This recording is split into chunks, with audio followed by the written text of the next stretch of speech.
Olá, meu nome é Rafael Vieira, vou resolver a prova de obstetrícia do SUS São Paulo 2020. Então, a primeira questão tratava de uma gestante de 37 semanas que refere diminuição da movimentação fetal por um dia. O exame físico geral não mostra alterações e o exame obstétrico é compatível com a idade gestacional. Realiza-se uma cardiotocografia em que a paciente registra 4 episódios de movimentação fetal, como mostrado na imagem abaixo. Sobre isso é correto afirmar. Então, uma questão tratando sobre cardiotoco. Quando a gente vai ver as questões de cardiotoco, a gente tem que lembrar os parâmetros de uma cardiotoco, uma boa cardiotoco. Então, o que é? Frequência cardíaca. Frequência cardíaca do bebê, ele tem que estar entre 110 e 160. Variabilidade, que é a variação da linha de base. Então, a variabilidade, ela tem que estar entre 6 e 25 batimentos. Então, olhando aqui a nossa cardiotoco, 160 a 110. Então, ela tem uma linha de base dentro disso, próximo de 140 ali, ó. E a variabilidade, que é a variação dessa linha, ela tem que estar oscilando entre 6 e 25 batimentos, como se fosse a amplitude. Olhando a linha de base, a amplitude tem que estar variando de 6 a 25. Outro parâmetro que a gente tem que analisar são as acelerações transitórias, né? Que elas, quando ocorrem, elas ocorrem em 15 batimentos em 15 segundos, né? Então, olhando aqui a cardiotoco, a gente vê uma aceleração de 15 batimentos e no eixo X a gente vai ver um total de 15 segundos. Aqui não dá muito bem para ver por causa da impressão, mas eu botei aqui a frequência, os valores de frequência que estavam marcados. Então isso aqui é uma cardiotoco normal, nenhuma alteração. Então vamos ver quais são as alternativas. Letra A. É suspeita para início da hipóxia fetal, devendo-se induzir o parto. Não, né? B. Tem padrão tranquilizador e a paciente pode observar a movimentação fetal em casa. Correto. Né? Então é isso aí que a gente acabou de ver de acordo com os parâmetros. Próxima questão, questão 62. Então a questão 62 falava o seguinte. Durante o parto vaginal, em apresentação pélvica, a manobra usada após a saída do polo pélvico é... Então que manobra é essa, né, que a gente está falando? Essa aí é a manobra para auxiliar a saída, a liberação dos ombros da cabeça fetal. É aquela manobra conhecida como Brant, assim, em que o obstetra ele eleva o dorso fetal em direção à pubis, né? Então, o que a gente pode ver aqui, ó, letra A, erguimento do tronco, do tronco com o dorso fetal em direção à pube, colocando o diâmetro bisacromial transversalmente à bacia. Correto, é exatamente o que eu estou falando, né? Aí as outras alternativas vão tratar de outras movimentações que não se enquadram na questão. Questão 63. Questão 63 falava de uma gestante de 13 semanas que chega ao pré-natal sem queixas. O médico não consegue ouvir os batimentos cardiofetais com o PNAD. É correto afirmar que os batimentos não estão audíveis, pois... Então, nessa questão, a gente tem que lembrar quando que a gente vai ouvir os batimentos fetais com o PNAD. Então, só para a gente lembrar aqui, ó, de 6 a 8 semanas de gestação, eu consigo ouvir apenas com ultrassom transvaginal. Aí, de 10 a 12 semanas, eu vou conseguir ouvir com o sonar Doppler, aquele aparelho que a gente usa na emergência. E de 16 a 18 semanas apenas que eu vou conseguir ouvir com um PNAD.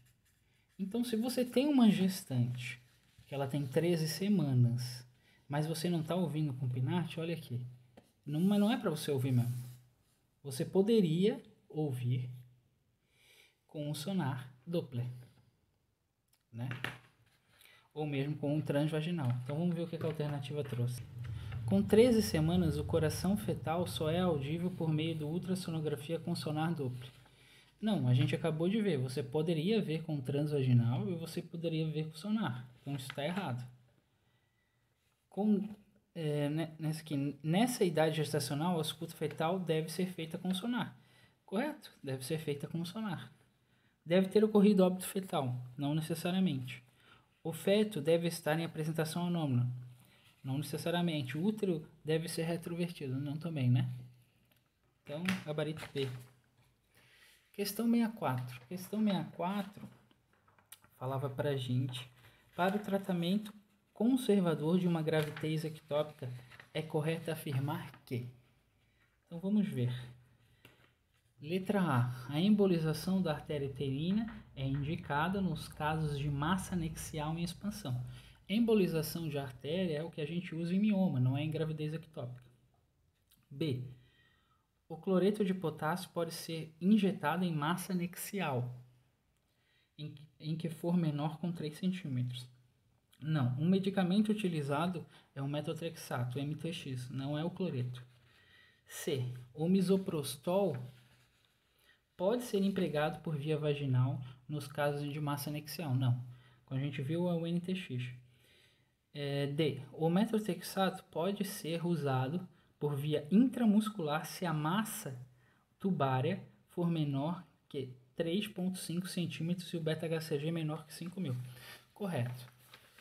Mas para revisar, vamos começar um pouco de gestação ectópica. Então, quando a gente tem uma gestação ectópica, ela pode ser íntegra ou ela pode ser rota. Nos casos que ela for íntegra, a gente tem duas possibilidades de tratamento. Esse tratamento ele pode ser conservador, que a gente vai usar o MTX, o metotrexato, ou ele pode ser cirúrgico. Se ela é rota, é obrigatoriamente cirúrgico. Mas quais são os critérios que eu tenho que usar para definir esse tratamento conservador? Então vamos ver aqui, ó.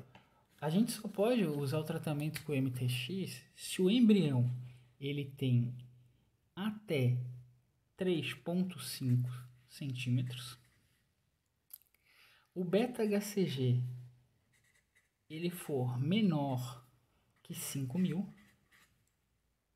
a gestação, como eu falei, ela tem que ser ectópica íntegra, não pode ser rota, íntegra. O embrião não pode ter BCF. E tem mais uma questão, que as provas de função hepática e renais tem que estar ok. Porque a paciente vai usar uma droga, que é o MTX, e ela tem que estar podendo metabolizar essa droga. Então, se tiver todos esses critérios aqui, eu posso então usar o tratamento com MTX. Exatamente o que a questão trouxe pra gente, né? Só que ela colocou só dois desses critérios, ó. O MTX pode ser usado por via intramuscular se a massa tubária for menor que 3,5 e o beta-HCG menor que 5.000. Próxima questão, questão 65. Vamos ver. Questão 65 fala de uma gestante de 25 semanas com teste de tolerância oral à glicose compatível com diabetes mérito gestacional. Foi orientada a fazer a dieta e atividade física, então ela está em dieta e atividade física, e vem seguindo rigorosamente as orientações. Isso é importante. Está monitorando a glicemia capilar em seu domicílio. Na consulta do seu mês seguinte, apresenta glicemias de jejum entre 96 e 120 e pós-prandiais entre 142 e 180. Indica-se. Então ele quer saber o que a gente vai fazer de tratamento com uma paciente. Então vamos lembrar uma coisa. Paciente que ela tem DMG, como é que a gente faz o diagnóstico nela? Em jejum, com a glicemia maior que 92, 1 hora após a ingestão de glicose, 180, e 2 horas, maior ou igual, né? 153. Então, se eu tiver um desses valores alterado, isso é igual a DMG. Aí, isso é diferente da meta que o paciente tem que ter. Meta glicêmica dele. Quando ele já tem a diabetes. Então, a meta de jejum é 95. 1 hora após é 140. E 2 horas é 120. Então, a nossa paciente, ela estava fora da meta, apesar de ela ter feito o tratamento conservador rigorosamente, como ele colocou. Então, o próximo passo é eu introduzir a medicação, que no caso da diabetes mellitus gestacional é insulina. Então, resposta letra A. Próxima questão de obstetrícia foi a questão 76. Questão 76 vai falar pra gente sobre terceiro período de parto. Então, o que ele fala? O terceiro período de parto, letra A, corresponde ao período desde a saída do recém-nascido até a saída da placenta e membrana amniótica. Correto. Então, só para a gente recordar o que são esses períodos de parto, né? Então, nós temos o primeiro período, que é chamado de período de dilatação, né? Essa dilatação, ela é dividida em fase latente e a fase ativa. Ativa é quando ele está igual ou maior que 5 centímetros e ele tem mais as contrações efetivas, né? Que é o trabalho de parto efetivamente. São de 3 a 4 contrações em 10 minutos. E aí, o segundo período é o período conhecido como expulsivo, né? Que a criança vai nascer. O terceiro período, que é o da questão, é o período conhecido como secundamento, ou também conhecido como dequitação, que é quando vai sair a placenta. O quarto período é 1 hora após parto, ou também chamado de puerpério imediato. Puerpério imediato, né? Então, questão muito simples, 76, letra A. Próxima questão, questão 77. Questão 77 fala pra gente de uma paciente gestante de 38 semanas, desejosa de seu parto normal, observou a um dia cefaleia, edema de membros inferiores e aumento súbito da pressão arterial sistêmica, que chegou a 140/90 na admissão da maternidade. Em relação ao quadro clínico e a via de parto, recomenda-se. Então, o que está acontecendo com essa paciente? Essa paciente, pelo quadro apresentado, ela tem o que a gente conhece como iminência de eclâmpsia, né? Iminência de eclâmpsia. E aí, qual é a conduta diante de uma iminência de eclâmpsia? A gente vai fazer parto, conduta com 38 semanas.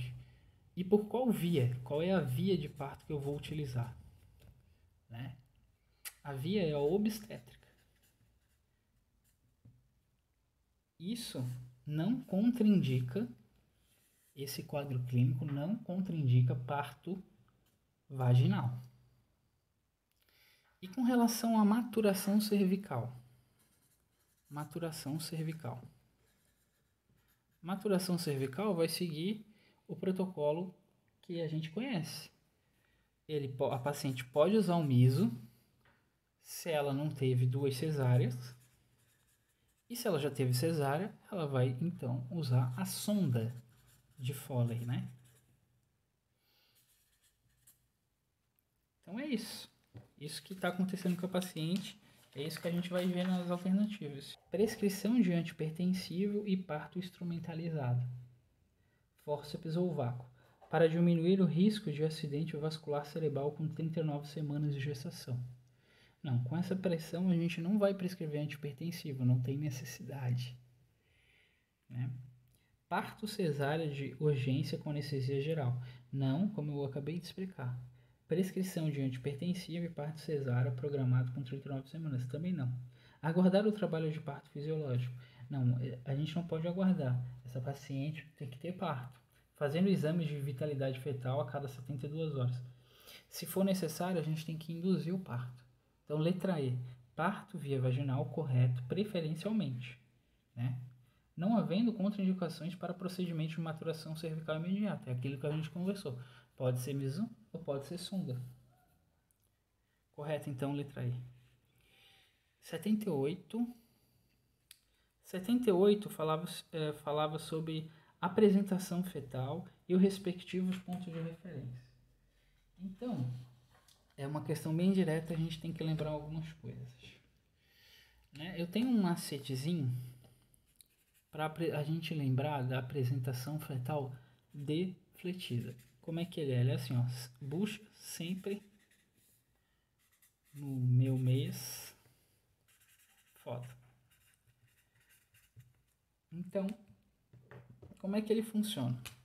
Cada letrinha aqui, ó, vai lembrar pra gente um ponto de referência e uma linha de orientação. Então, na de primeiro grau, defletida, esse macete são para as defletidas. O B, ele vai lembrar bregma, que é o ponto de referência, e o S vai lembrar para a gente sutura, sagitometópica. Ok? Então, esse aqui é o primeiro grau defletivo, esses dois. Ponto de referência, linha de orientação. N é para lembrar a gente de naso, de nariz, que é o ponto de referência na apresentação defletida de segundo grau. Também pode ser glabela, né? Depende da referência, da referência bibliográfica da banca. E o M é para lembrar a gente de sutura metópica. Então, no ponto de referência do naso,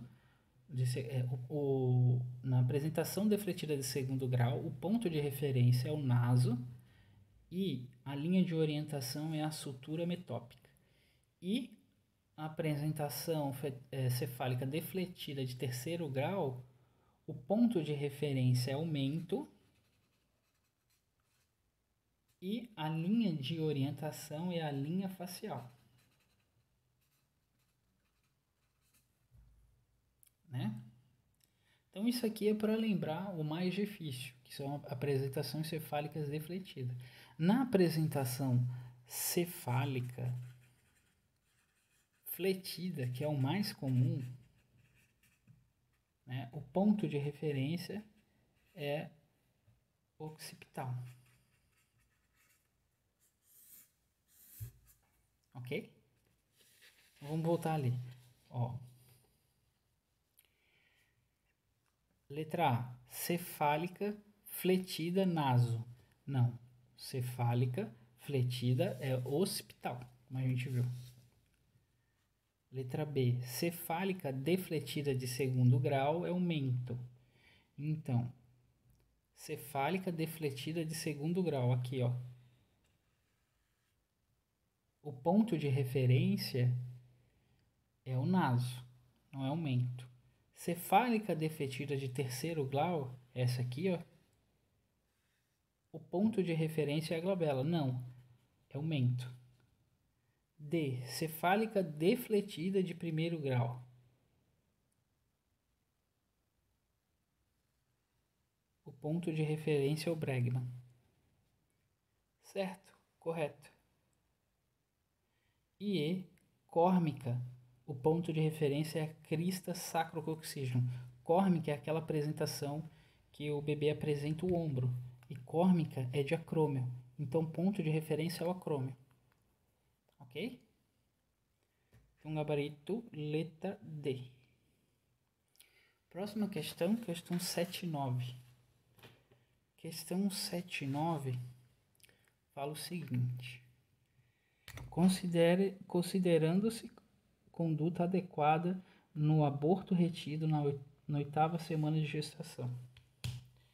Então, o que é esse aborto retido? Vamos lembrar aqui, ó. Aborto retido é quando você tem uma morte, né, fetal. E a paciente, ela tá com o colo fechado, né? Por ser aborto, né, antes de 20 semanas, né? E ela também tem um volume uterino menor. Então isso aqui é aquele famoso aborto retido. O paciente apresenta assim. Ok, a paciente chegou assim, qual que é a conduta? O que a gente pode fazer? Conduta. A gente tem 2 caminhos. Ou a gente só acompanha por 4 semanas, espera a paciente ter eliminações fisiológicas, ou um outro caminho é a gente tirar. E aí a gente vai tirar isso, a gente tem 2 maneiras de tirar. Ou a gente tira pela aspiração, que é o amil, e isso a gente só pode usar até 12 semanas, ou a gente vai tirar pela curetagem, e aí a gente vai usar a curetagem após 12 semanas, né? Então essa paciente aqui, ela tá com 8 semanas. Então, pode se esperar, ou pode tirar com amil, ou mesmo se não tiver amil, pode ser cureta, né? Então vamos ver aí o que trouxe a questão. Letra A. Orientar a paciente para aguardar a eliminação fisiológica por até 40 dias em uso de antibiótico. Não. Letra B. Indicar curetagem uterina pelo risco de fenômeno tromboembólico nos primeiros 7 dias. Não é necessário. Tem que se conversar com a paciente e decidir o que vai fazer. Letra C. Orientar a paciente em relação à possibilidade de aguardar a eliminação fisiológica ou esvaziamento uterino com ou sem preparo do colo. Correto. Exatamente o que a gente estava conversando, né? Então, gabarito letra C. E a última questão é a questão 80, que fala sobre pré-natal. Então, assistência ao pré-natal nas gestações saudáveis é fundamental, pois garante o bem-estar materno-fetal. O Ministério da Saúde recomenda solicitar os seguintes exames. Então, o que o Ministério da Saúde manda a gente solicitar? Então, vamos relembrar aqui. O que a gente tem que solicitar para a paciente? No primeiro trimestre, que é geralmente o que cai na prova, né? A gente tem que pedir os exames de sorologia e os exames gerais. De geral, a gente vai pedir hemograma, tipagem sanguínea e tipagem sanguínea e RH, né? E aí, se caso for RH negativo, a gente tem que incluir o CUMBIS também. Daí isso vai variar. Glicemia de jejum, parcial de urina e urocultura. E de sorologia de doenças sexualmente transmissíveis, a gente vai pedir teste rápido para sífilis, HIV e hepatite B. E VDRL mais sorologia de toxo. E é isso aí que a gente vai pedir primeiro trimestre. Então vamos ver o que a questão trouxe. Letra A, ferritina, glicemia de jejum, insulina e cálcio, não, nada a ver. Colesterol total, frações, triglicerídeos, também nada a ver. Letra C, sorologia para hepatite B, VDRL, teste rápido para HIV, tipagem sanguínea. Correto. Transaminase hepática na letra D,